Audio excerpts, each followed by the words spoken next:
Hello সকলকে, কেমন আছো বলো।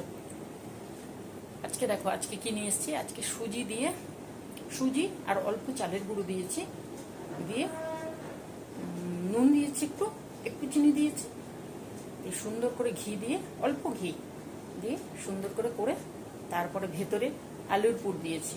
আলু, পেঁয়াজ, তারপর টমেটো, তারপরে চিনেবাদাম, ধনেপাতা, এই সমস্ত দিয়ে একটা পুর তৈরি করেছি।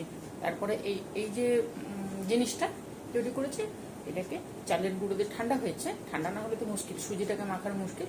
আরও 2 চামচ চালের গুঁড়ো দিয়ে সুন্দর করে বেকিং সোডা দিয়ে মাখিয়ে তারপরে বাটির মতন করে পুর দিয়ে এবারে তেলে ভাজা। তোমরা যদি ঘি দিয়ে ভাজতে চাও ঘি দিয়ে ভাজতে পারো। বিকেলের জন্য খুবই সুন্দর। এই দেখো সসের সঙ্গে দারুণ হয়, চা কফি খুব সুন্দর হয়। তোমরা তাহলে খেও, ভালো থেকো, চললাম, টাটা।